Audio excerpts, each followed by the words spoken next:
Iranian ജനങ്ങൾ pro government റാലികളുമായി ഗവൺമെന്റിനെ അതിശക്തമായി സപ്പോർട്ട് ചെയ്തുകൊണ്ടിരിക്കുന്നു.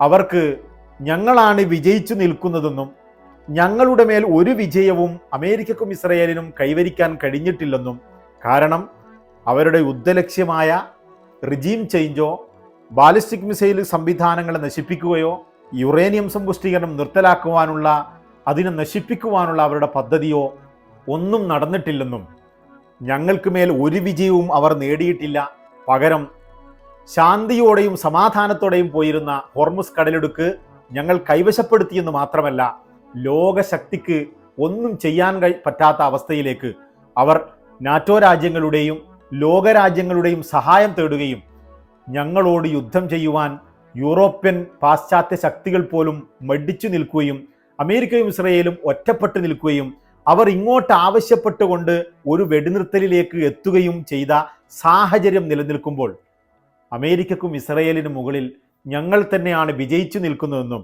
മേൽക്കൊയ്മ എപ്പോഴും ഞങ്ങൾക്ക് മാത്രമായിരിക്കണമെന്നും ഇറാൻ വിശ്വസിക്കുന്നു. അങ്ങനെ തന്നെയാണ് ഇറാൻ തുടരുന്നത്. അതുകൊണ്ട് തന്നെ ഇറാൻ പറയുന്നു, ഏത് സമയത്തും തീർച്ചയായും അതിശക്തമായ യുദ്ധത്തിന്, ഒരു ദീർഘയുദ്ധത്തിന് ഞങ്ങൾ തയ്യാറായി നിൽക്കുകയാണെന്നും ശത്രുവിൻ്റെ ഭാഗത്ത് നിന്ന് ഏതെങ്കിലും രീതിയിലുള്ള ആക്രമണം ഉണ്ടായാൽ ഞങ്ങൾ തിരിച്ചടിക്കുമെന്ന് ഇറാൻ വളരെ ശക്തമായി വ്യക്തവുമായി തവണകളായി പറയുകയും ചെയ്യുന്നു. ഇതിൽ നിന്നൊക്കെ നമുക്ക് മനസ്സിലാവുന്നത് അന്താരാഷ്ട്ര സമൂഹത്തിന് വരുത്തിവെച്ച വലിയ വിനാശകരമായ മിഡിൽ ഈസ്റ്റിലെ യുദ്ധം എത്രയും പെട്ടെന്നൊന്നും ട്രംപ് പറയുന്നത് പോലെയോ മാർക്കറ്റിനെ സ്വാധീനിക്കാൻ വേണ്ടി നാളെ നിൽക്കും മറ്റന്നാൾ നിൽക്കും ഞങ്ങളിതാ സംസാരിക്കാൻ പോകുന്നു എന്ന് പറയുന്ന കാര്യങ്ങളിലൊന്നും ഒരു വസ്തുതയുമില്ലെന്നും ഇറാൻ അവരുടെ ലക്ഷ്യങ്ങൾ കൈവരിക്കുന്നത് വരെ, അവരുടെ ഉദ്ദേശങ്ങൾ നിറവേറുന്നത് വരെ ശക്തമായി പോരാടും എന്ന് തന്നെയാണ് നമുക്കിതിൽ നിന്നൊക്കെ മനസ്സിലാവുന്നത്.